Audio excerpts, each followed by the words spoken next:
केंद्र कृषि मंत्री शिवराज सिंह चौहान आज शाम जिला अस्पताल पहुंचकर यहां एम्स द्वारा पायलट प्रोजेक्ट के तहत टेलीमेडिसिन की यूनिट का शुभारंभ किया। बताया गया है कि पूरे देश में सिर्फ 5 जिलों को पायलट प्रोजेक्ट के रूप में शामिल किया गया है, जिनमें मध्य प्रदेश का सिर्फ विदिशा जिला शामिल है। इसका उद्घाटन करते हुए शिवराज सिंह चौहान ने कहा, गंभीर मरीजों को विदिशा से भोपाल रेफर किया जाता था। कई बार रास्ते में ही मरीज दम तोड़ देता था। अब गंभीर मरीजों को रेफर करने की वजह से इस केंद्र पर टेलीमेडिसिन के माध्यम से एमसी के डॉक्टरों की सलाह लेकर ये इलाज किया जाएगा। वेंटिलेटर की आवश्यकता होने पर भी ये व्यवस्था मरीज के लिए काफी लाभकारी होगी। इसके अलावा शिवराज सिंह चौहान ने जन औषधि केंद्र का भी निरीक्षण किया। टेली आईसीयू का शुभारंभ हुआ है। इसका मतलब ये है कि हमारे यहाँ जिला चिकित्सालय में अगर कोई पेशेंट गंभीर हो जाता था तो ये कहा जाता था लेके भगो भोपाल, और कई बार लेके अगर गए तो रास्ते में ही प्राणांत हो जाता था। अब इस टेली आईसीयू में ये व्यवस्था की है कि जो गंभीर मरीज हैं, हार्ट के हों चाहे बाकी और किसी बीमारी के हों, उनको भोपाल लेके जाने की जरूरत नहीं पड़ेगी। एम्स भोपाल के डॉक्टर से ट्रेनिंग देने आए हमारे स्टाफ को कि वैसी गंभीर बीमारी में बचाने के लिए तात्कालिक उपाय कौन कौन से हैं, तो इनको ट्रेनिंग देने का काम होगा।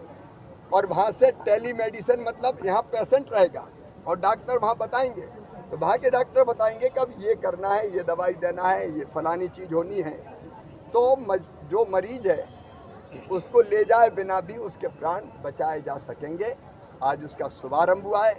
उसके साथ साथ जन औषधि केंद्र जिसको मैं देखने जा रहा हूँ, जहाँ 150 रुपये की दवाई 25 रुपया में भी मिलेगी, उसका भी शुभारंभ हुआ ताकि सस्ती दवाइयाँ जनता को उपलब्ध हो सके।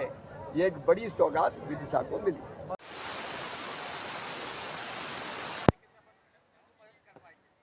मुझे बताते हुए बहुत खुशी है कि एमपी स्टेट में विदिशा को पहला जिला चिकित्सालय है जिसमें हम लोग एम्स भोपाल के माध्यम से ईआईसीयू की सेवा शुरू कर रहे हैं। और ईआईसीयू सेवा ये होती है कि इलेक्ट्रॉनिकली यहाँ के मरीजों के जो डॉक्टर्स हैं और उनकी परेशानियों को वो सीधे एम्स में बैठे हुए डॉक्टर से उनके बारे में बातचीत कर सकते हैं, जिससे कि जो मरीज़ हैं उनका क्या उचित इलाज होना चाहिए बिना मरीज़ को यहाँ से रेफ़र किए हुए वो एम्स के डॉक्टरों का जो सलाह होगी उसको यहीं पे पालन कर सकते हैं, जिससे कि मरीजों का को परेशानी भी कम होगी और मरीजों का इलाज भी अच्छा होगा।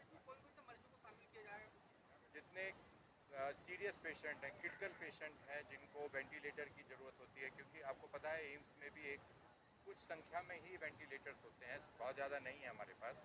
तो वहाँ आने की बजाय यहीं पे उन वेंटिलेटर्स की सेवा लेते रहें और हम अपनी कंसल्टेशन देते रहें।